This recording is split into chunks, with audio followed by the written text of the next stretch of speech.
man. You know, Steve, you dance magnificently. Joe, I Do you mind if I leave? Can I leave? I just got one thing to say to you, Joe Piscopo. One thing. Yes, sir. Act like a man. Yeah. Listen, you and I, I know you and I are the most proudest Italians anywhere. But and people get mad. Well, you're glamorizing organized crime. Hey, man, that there is more. Mario Puzo, who was Italian American, and correct me if I'm wrong, Steve Adubato. Everything that has anything to do with life, you could use a quote from The Godfather, and it fits. Am I right or wrong? Come on. But Don Corleone, they won't give me the part. He's acting like a man. Well, I'll have to make him an offer he can't refuse. Yeah. Oh, man. Steve, how you doing, buddy? Happy summer, man. Listen, the show is great. You're missing one of the guys. Is somebody down in AC? You know what? Is Frank down in AC? He was so excited because, and I love that Staten Island Frankie Five Boroughs, that Steve Adubato is referring to. He loves Atlantic City, and I love that. Yeah. You know, the Jersey guys, we love that. He goes down now. The Hard Rock is opening. The Revel is opening. This is huge news. Huge news. It's big. So he went down, and Al says, and Al, help me out. Al, your prediction, Al Gattulo, how much? Give us Frank a number. Is losing? Oh, he's lost his shirt. Yeah. What do you think? Al, you say he lost his shirt. You think Frank Morano's walking on the Atlantic City board? This is something I don't want to think about at 7:30 in the morning. Yeah. He's got no shirt. No shirt, no shoes, no shorts.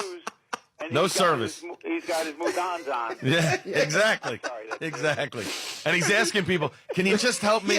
Another 100. If I roll a hard 8, I'll be fine. That's what we'll produce radio show for money. I mean, he's going to hide on the side of the road. He's going to get an award at one of those new casinos for most money spent on the opening weekend. Hold on, you're saying he's going to do his show Sunday morning before the sun comes up in his underwear on the boardwalk in Atlantic City. Steve, you're assuming he gets back from Atlantic City. He might be washing dishes somewhere. But we appreciate Mr. Morano going down there and taking his hard-earned cash and just dropping, because, you know, Steve, it's exciting to see Atlantic City come back like that. Hey, you going down this weekend? Yeah, because my friends are the guys who opened up the Hard Rock. They're great.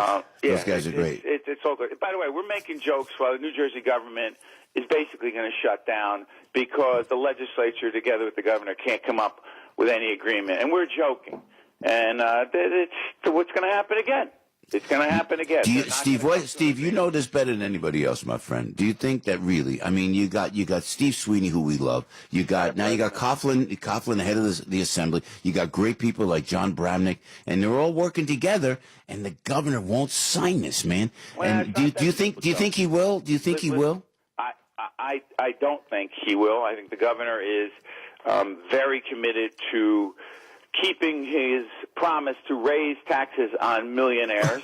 And you're gonna get hit hard, Steve. Listen, you're right there with me, my friend. But all I'm going to say is this: yes, sir. I normally would have been in favor philosophically of that tax increase, but after a certain friend of yours at 1600 Pennsylvania Avenue, after they decided that if you live in places like New Jersey, you can only deduct $10,000 from your property tax and your state income tax, it is the wrong time to raise taxes on people who can pick up and move to Pennsylvania, move to New York, move to Florida where there's no income tax.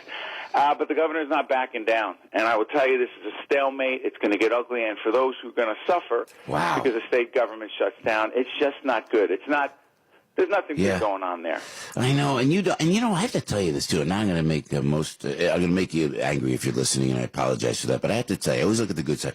This guy, Phil Murphy, Steve told me this from day one. A good guy. He's a very friendly, good guy. very nice. Could not Genuinely be nicer. Good guy. You know, and he and Tammy is a wonderful, beautiful couple. The first lady. Yeah, but you can't hit us with any more taxes. And I wish I had an argument about what the tax thing that came from the White House, because that did not serve New York and New Jersey well at all. I wonder, Joe, could it have something to do with the fact that New York and New Jersey leans Democratic, likely never to vote for fair argument, and Stephen. I'm just arguing. Listen, and by the way, Democrats did it all the time in office, try to hit those who they thought would never vote for them. But I'll tell you what, yes, sir. When you make government policy that hurts people just because they're not going to vote for you. Tax pause, that's scary stuff. But and by the way, can I plug a couple things?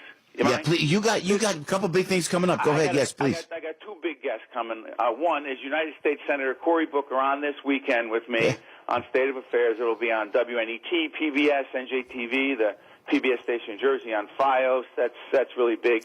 I also want to plug. Can I do this? I'm plugging.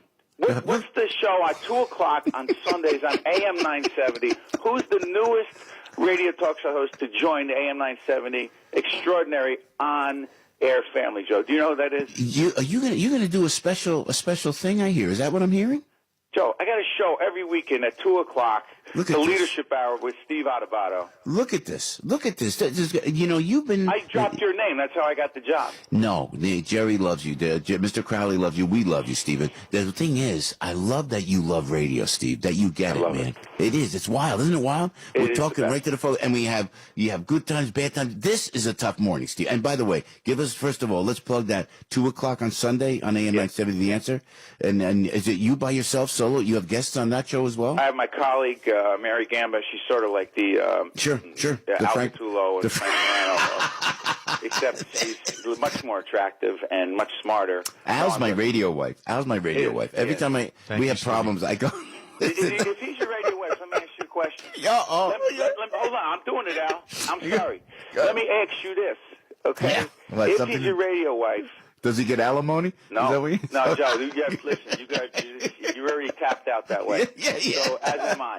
My question is this: if he's your radio wife, did Alcatulo tell you that he was cheating on you? Whoa!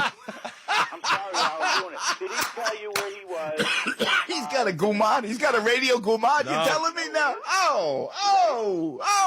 Go ahead. Did he tell you that he joined me for an exclusive one-on-one interview to talk about his show on AM 970 and everything I ever wanted to know or didn't know about beer? Did he tell you that? No. When did you guys? Listen, there's a little part of. When was this? Is this on television? Yeah, I taped it on Wednesday with Steve. It's going to be airing in the next couple months. You never told me? I didn't. I wanted it to be a surprise. I wanted it to be a surprise.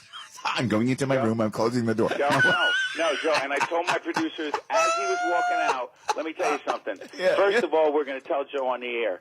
Second of all, book Joe real quick. Yes. So you are being booked for a full hour to talk about nothing but your life. Okay. He got 7 minutes. An hour. You're getting an hour because you are Piscopo in the morning. That's it. That is so funny. You must admit, Steve, my friend, this Cthulhu character is quite interesting and quite funny. He comes in with this suit. Tell him what you're wearing. No, he didn't wear a suit and tie. I did. I said, you put a tie on? I did. I put a tie on. You put a tie on for Steve, and you never wear a tie, not once in the radio studio with me. No, I did, with the high bar shirt. You had your high bar shirt on with Steve Adubato. And he plugged it on the air. PBS is going to be so peeved. And the whole time we were talking about you. That's great stuff. Listen, do you know when that's on, Steven? I got to watch this, man. Actually, it may never be airing. They actually saw it, and they didn't think it was that good. No, there you go. You pulled it back. No, air in a couple weeks. We'll plug it again. And by the way, we shouldn't. I've just realized my wife and I were watching about the horrific events in Miami, and we're screwing around on the air. You know what? I got to tell you though. We have to take a diversion because of what happened in Annapolis, this Rosenstein situation, and it's just like you have to take a diversion. And it's like because Steve, this is the toughest time. It's the best time and the worst time to be on radio because how does this stuff keep happening? And before you let you go, Steve, because and you've been on top of the news for many, many years now. Why? And listen, we came out of Bloomfield Avenue. Your family front and center, bringing Newark back in a big way after the riots, Stephen. After the riots, Newark burned down. How did we get here? How did we get here where we are? I just feel like, and I hate when people use the word chaos, because that's the last thing any one of us wants for our family, in our health, in our neighborhoods, in our communities. But I feel like there's literally, in all seriousness, to the chaotic situation around us, and we're looking.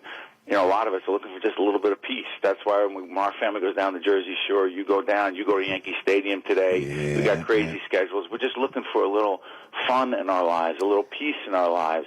And then my wife was actually saying she was at, I'm not even going to say where, she was at a public place to go take care of something, and she she literally said to me, she goes, you know what? We're sitting ducks here. And I thought to myself, could you imagine she's thinking that while she's going to take care of something in a public place with a lot of other people? And I thought, could you imagine thinking like that? And then our daughter, like your daughter's 7, my daughter's 7. Yeah, we're just young dads. So what I'm saying is, well, we got to keep our daughter away from what she picks up. She doesn't understand. She understands it the wrong way. She has not, like, who wants our kids? I'm sorry for even doing that. I'm realizing we're having so much fun, and then you go, oh, my God, wait a minute. The world's going on around us. Well, and we lost five lives down in Annapolis, but it can happen anywhere at any time. Steve, listen, thank you. I love your heart this morning on the show. Appreciate it very much. We want to make sure we give us 2 quick plugs. 2 p.m. I'll give you this one. 2 p.m. Sunday. You don't want to miss Steve Adubato the Leadership Hour on AM970. The Answer. We'll be listening there, and on the air we could go. Can we find your website so we can find when Al is on, please? Steve, Adubato, it's an Irish name, .org. That's it. That's it. Or just Google Al Gattulo and you'll find the... Al, I'm going to tell you something, Al. Yes, Steve. You are a class act. The fact that you were cheating on Joe and didn't tell him, I personally don't respect. I got to tell you something. And by the way, Joe, I respect, truthfully, I'll end it on this, and I know you'll appreciate this. Yeah. If I had done the appropriate protocol, I would have called you and said, Joe, is it okay if Al... Oh, you're right. That's Italian. You're right. I'm not going to be offended. I'm going to be, because we all put it out on the radio this morning. It was worth it. 20 minutes before 8 o'clock, Dr. Barry Goodfield will get into this Annapolis situation. But Steve, God bless, Godspeed. We'll be listening on Sunday, my friend. We'll be watching on TV. Joe, it's not personal. It's just business. Thank you, Steve. God bless. Love to the family, my friend.